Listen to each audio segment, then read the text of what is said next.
Café Anyway.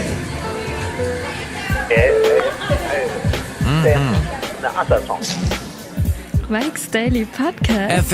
Episode 1620, 1620. I'm your host, Mike Matthews, broadcasting from Café Anyway, located somewhere in Podcastro Valley, Podcastro Valley Ton today. Yes, we are in a different location. We haven't been able to do a super secret Sunday show in a couple of weeks because I've been so busy at my part-time job. So Mike's Daily Podcast. But it's a nice job overall. I do work with some interesting people that I guess Mike's Daily Podcast. I kind of miss if I don't see them, but I'll have to tell you funny story sometime. But I have to be careful because my lines that I read on my show, I sometimes get caught saying things and it comes back to haunt me, and then I am bling bling sad.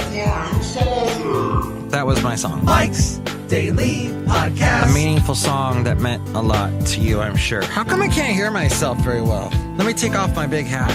Mike's. There we go. Daily. I have this enormous hat. Podcast. That I think by all accounts is ugly. Ugly hat. But I like wearing it because, well, it's warm. But it looks like I washed it with a bunch of napkins in the laundry. Yesterday, I walked with my lady friend. Oh, look who just walked in. Not my lady friend. No, she didn't walk in. But this person did. Hi, Mark. It's Benita, the rodeo queen. How y'all doing? I thought I was your friend. You're my friend, Benita. Look who else walked in. Hello there, Mike. This is Valentino, the parking attendant. And this is Bison Bentley. Do you know that? We brought a couple other people with us. Yeah, it's a disgruntled fiddle player. Tell you what. What? Good to be here. Hi, Benita. Hi, DFP. Oh, isn't that a beautiful, cute little term of endearment, DFP? And look who else is here. Hello, Mike. I make the delicious root beer. I'm the Brewmaster. Oh, boy, Brewmaster. Yes. Somebody I work with likes to make fun of that character voice. And they say that I ripped it off from the show that was not watched. And here's today's podcast picture. By anyone called The Cleveland Show. And you know what? I did not.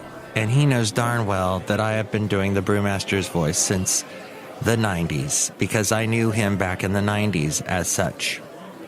My point being, get off my back!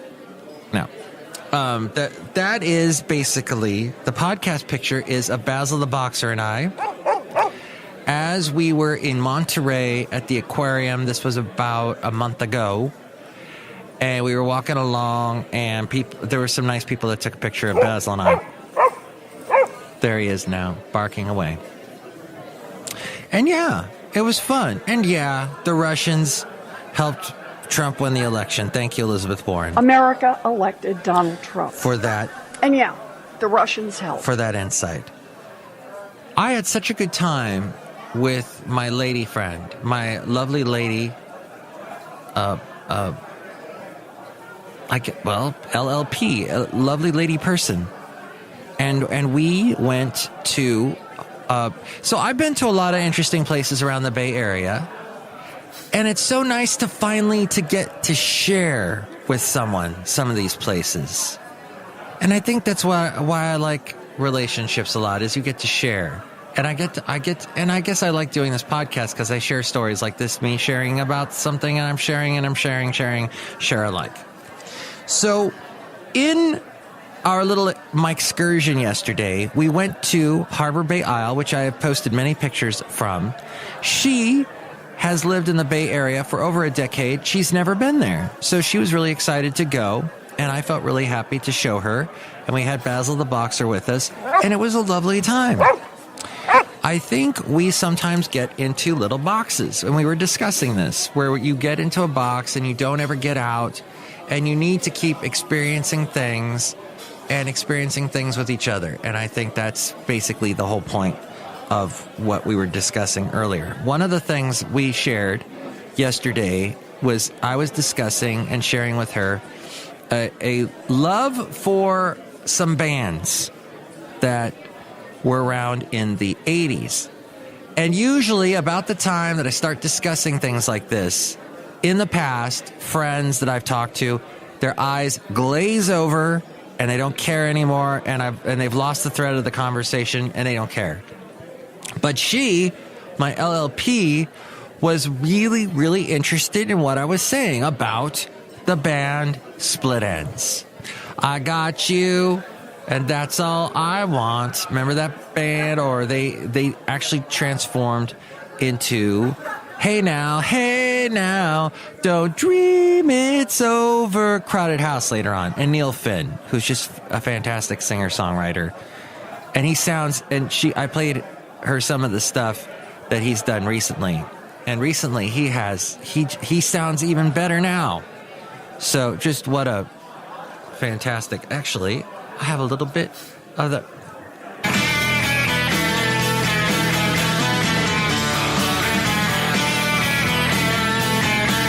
Split Enz, when they performed about 10 years ago.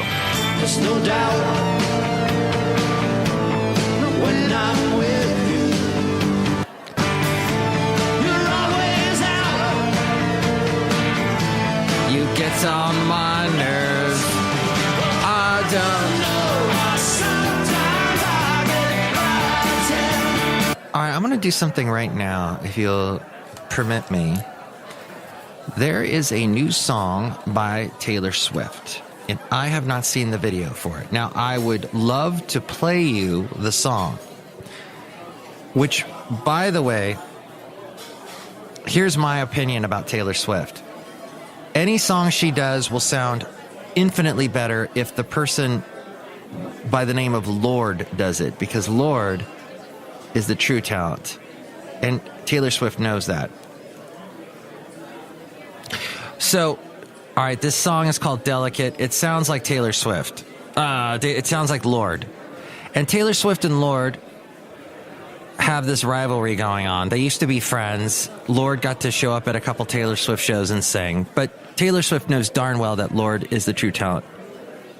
So, okay, in this video for Delicate, and I'm not playing it because I don't want to get dinged by YouTube, she's walking through some hotel and all these fans are attacking her.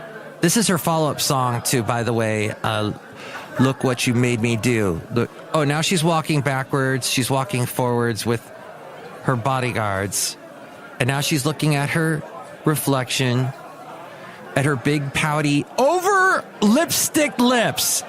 Too much lipstick, Taylor Swift. Okay, now she's doing goofy faces. Okay, I can't watch any more of this crap. Oh, Lorde is infinitely more talented. Here she is doing In the Air Tonight. Well, I've been waiting for this moment for all my life. Oh, Lord. But Mike, she sounds weird when she sings. Yeah, I love that. Can you feel it coming in the air tonight? Oh, Lord. Here's the thing. She's a couple years younger than Taylor Swift. I see her being around much longer than Taylor Swift because there's true talent in Lorde. That's my opinion, and I stick by it. Oh, so we discussed a lot of music from the 80s, my LLP and I. We had just a fantastic evening, and I think tonight, that was Cinco de Mayo. I think tonight we're going to have a Cinco de Mayo celebration in that we're going to go to a Mexican restaurant. Woo! La la la la la la la la la. It's going to be so much fun, even though it'll be 6 de Mayo, but whatever. I also wanted to mention that I work with, as I mentioned earlier, some interesting people, and one of them does this kind of passive-aggressive thing that I've never been able to understand. And I guess I'm doing a passive-aggressive thing, not talking to him directly about this, but talking to him on the podcast. But if I don't give him my attention right away, he texted me at, let's see, what time was it? I know it was this morning, and I was busy doing stuff. I was with my lovely lovely LLP, lovely person. And so we're having a great time. And then all of a sudden, he's like texting me. And he texts, hey, this is at 9:54. You alive? 10:14. 10:16. I ask him, why? And he says, I had a question for you. And then like 1 minute later, he goes, never mind, all good. And I went, okay. So basically, he's like, look at me, look at me, look at me, look at me. And I didn't answer him right away. It took me a half hour to respond, right? I had stuff going on. I was taking a shower, getting ready for the day. And because I didn't look at him, okay, so then I come into work and I see him in person. And I go, what was the text all about? And he goes, oh, I had a job for you, but you didn't respond to me right away, so I gave it to my other friend. Sorry, but I didn't want to tell you because you get mad at me. And he's right. And I got mad and I told you about it on my podcast. But what is that? Look at me, look at me, look at me, look at me. What is that? No. And I know we're in the entertainment biz, and the entertainment biz is all about Taylor Swift going, look at me, look at me, look at me, my pouty lips, look at me, look at me, look at me. But look at my music video. Go see my shows. Why can't we be more like Lorde, who's, I'm singing really weird, and in the aisle, we get my things, I don't let go. I green light, I'm for it. I know this say to do the bow, whoa, whoa, whoa. And we did it there, and we got that the champagne looking in the slate thing, we don't care. I know you're sick of that song by now, but we'll never be passive aggressive. Oh. You know, Facebook shows you your stats. What does that mean? Okay, in podcasting, you would like to know that a lot of people are listening to the show. I know I don't have any listeners. I don't try and fake listeners. I don't try and, if I'm at a job with a bunch of computers, put my podcast on all the computers and have them play. I don't do that. That's called cheating, and I don't do it. If you listen to this show, I get a little like, oh, somebody downloaded it. Somebody played play on it. Somebody wanted to hear it. And that's great, and I appreciate that. Thank you. But I will tell you this, that you can find out what the deal is with you and Facebook. How many people like your stuff by this little thing they do, like they gave me today. Your April moments on Facebook. And I found out my friend Karen from Huntsville, Alabama, gave me more likes than anyone else. And I feel special. Thank you, Karen. And she's awesome. She makes these honey puff pancakes that I used to enjoy when I was in Alabama. So, but that's great. And that's kind of funny that Facebook does that for you and shows you that. And that's about all I wanted to cover today on Mike's Daily Podcast. What? We're only 13 minutes into the show? What?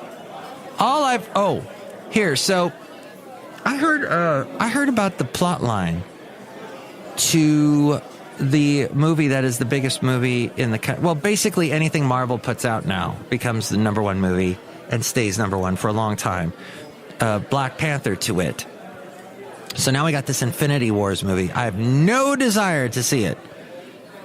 It has been criticized. A lot of people praise it. A lot of sheeple praise it because, oh my God, it's Marvel. Oh! But there are a lot of people that die in this movie. I'm not happy with that. And somebody said from the New York Times, considered on its own as a single nearly 2 hour, 40-minute movie, Avengers Infinity War makes very little sense. A comic book action superhero movie that's 2 hours and 40 minutes, nearly 3 hours long, has no place in my life at all. Just thought you should know that. There's no reason why if you're going to do an action popcorn blockbuster thriller, you keep it under 2 hours. You figure something to edit out. Don't make it 2 hours and 40 minutes. That's a movie you go see that's up for an Oscar, like Gandhi or something, but not A stupid Marvel comic movie. Come on. But the New York Times guy did concede that it was never meant to be viewed or judged in isolation. Richard Brody of The New Yorker agreed, stating, the insubstantiality of the film isn't due to the infinite yet flimsy malleability of CGI gimmickry, but instead to the dispersion of its drama throughout the many cinematic installations set in the Marvel Cinematic Universe. That's the other thing. I'm so over CGI. Everything gets so CGI. And, you know, people love it. It's going to be the biggest movie of all time, probably. Stephanie Zacharek of The Times said, it isn't really a beginning, but more of a middle or an end with a new piece of yarn attached. You need to have seen and internalized every one of the previous 18. That's right. There's 18 Marvel Cinematic Universe movies to fully get it. And Justin Chang of the LA Times called it, quote, a brisk, propulsive, occasionally rousing, and borderline gutsy continuation of a saga that finally and sensibly seems to be drawing to a close, but called its ultimate bid for catharsis unsuccessful, saying, quote, not even the threat of universal annihilation, it seems, will keep this assembly line from chugging ahead with its signature polished mechanized efficiency. Scott also criticized the action sequences, calling them tedious and predictable. Oh, that's what I get so tired of the freaking Marvel movies. It's always the same formula. You create this massive villain who's indestructible. You get fight scene after fight scene that becomes utterly predictable. Oh, how many chase scenes can we have? How many fist on fist scenes can we have? How many blow this up, blow up that city can you have? Blow up that planet. It just gets so tiring. And then the villains become so big that when they kill them off, the villains actually never die. They come back in some way. So what's the point? There's no end. There isn't some wonderful, nothing's ever tied. No yarns are ever tied up. It sucks. I can't stand it. Scott also criticized the action sequences, calling them tedious and predictable in writing. He wrote, the noisy, bloated spectacles of combat were surely the most expensive parts of the movie, but the money seems less like an imaginative tool than a substitute for genuine imagination. Likewise, Zacharek said, there's no pacing in Avengers Infinity War. It's all sensation and no pulse. Everything is big all the time. And I have not seen it. But just reading those reviews confirms what I was feeling about it. Giuliani says Trump doesn't have to comply with Mueller's subpoena and could invoke the Fifth Amendment. President Trump would not have to comply with the subpoena issued by the special counsel investigating Russian interference in the 2016 presidential election, could invoke the Fifth Amendment if he does sit down with him. We don't have to comply with the subpoena, said Giuliani, the former New York mayor who recently joined Trump's legal team. He's the president of the United States. We can assert the same privileges other presidents have. Giuliani's claims come less than a week after the Washington Post reported that special counsel Robert Mueller, who is seeking to interview Trump, had raised the possibility of subpoenaing the president during a meeting this year. Trump has shaken up his legal team in recent days, seeking to take a more aggressive response to the probe that has engulfed much of his presidency. Wanted to mention, too, today is the big day. Not only is it Cinco de Seis, it is also the day that Friends ended. You know, Friends lasted how many seasons? Guess. 9, 8, 11, 12, 15, 20? No, 10. 10 seasons. Ross, Rachel, Phoebe, Joey, Monica, and Chandler had their last cup of coffee together after a decade of comedic, personal, and professional struggles. The final series drew 52.5 million viewers, making it the most watched TV episode of the 1990s. I'm sorry, of the O's, since it ended in 2004. I don't know if you have enjoyed anything that those actors have done since. I really don't know of anything. I mean, you've got, what's his name? didn't Joey do was it Joey did some kind of show on Showtime? And then Lisa Phoebe did like a psychiatrist show. I don't know. And then Chandler was in The Odd Couple. And then you had Ross was like a giraffe in some movie.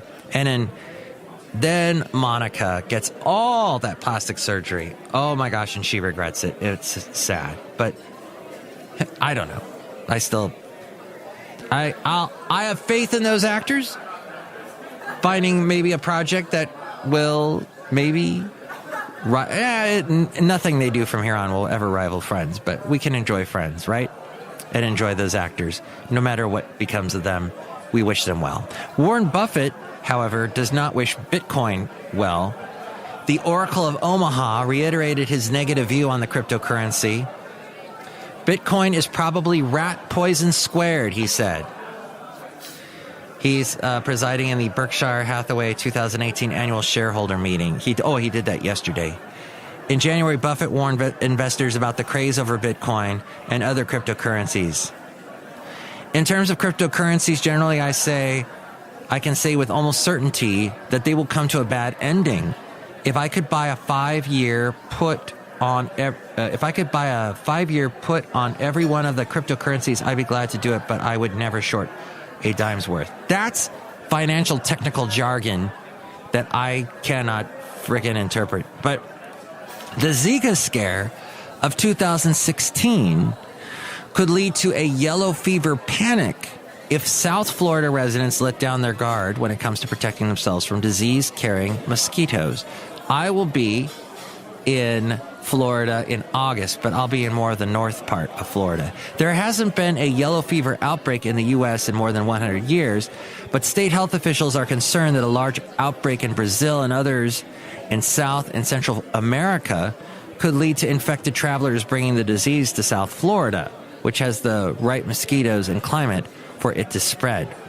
The disease is deadlier than Zika virus. Zika raised alarms because many infected pregnant women gave birth to infants having microcephaly, a condition that causes abnormally small heads and developmental defects. Most people infected with yellow fever will get symptoms so minor they won't realize they have been infected. Even for those who do notice, the symptoms such as fever, chills, and headache don't make it stand out from many other diseases. But for about 15% of the infected, the initial symptoms pass and then come back with a vengeance within a day, causing internal bleeding and jaundice, the yellowing of the skin that gives the fever its name, the failure of the liver and other organs. Of those, up to half die, usually within a week or two.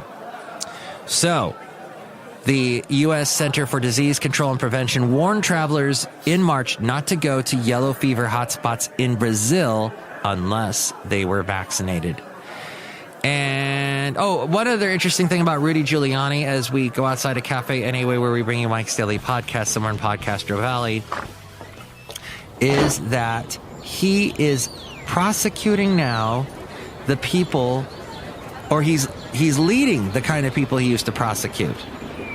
Eric Swalwell, he is our representative in Podcastro Valley, where I live. He tore into Rudy Giuliani today for defending President Trump, saying the former New York mayor is now protecting the kind of people he used to prosecute. He was responding to Giuliani's comment earlier Sunday that Trump wouldn't have to comply with a possible subpoena from special counsel Robert Mueller. And Eric said, you know who talks like this? You know who else thinks the law doesn't apply to them? You know who else takes the fifth? The mob. Well said, Swalwell. Mr. Mayor, you who used to prosecute people like this, he said, now you're leading them. Giuliani, yes. Okay, let's wrap up the show. Thank you for listening. Thank you for not being passive-aggressive with me today on the show. Next show, we will have the wonderful Valentino and Bison Bentley will pop by again. Also, Madame Rootabega. That picture, did I mention, was from Monterey and the aquarium with Basil the Boxer. This was a month ago. And yes, I have not been to the aquarium in probably over 10 years now. But that is a neat thing to say in Monterey. a neat thing to see. And also neat is the beautiful scenery from the aquarium, which is what I just simply enjoy without actually having to pay for the aquarium. But it is a nice place to go. Okay. Have a great rest of your weekend. Thank you for listening to the Super Secret Sunday Show. If you're listening to this during the week, I hope it's a great week. Okay, let's go. Bye. Mike's Daily Podcast is written and produced and performed by Mike Matthews. His podcast is super easy to find. Download or listen to his show and read his blog at mikesdailypodcast.com. Email Mike now at mikesdailypodcast@gmail.com. See you tomorrow. Bye.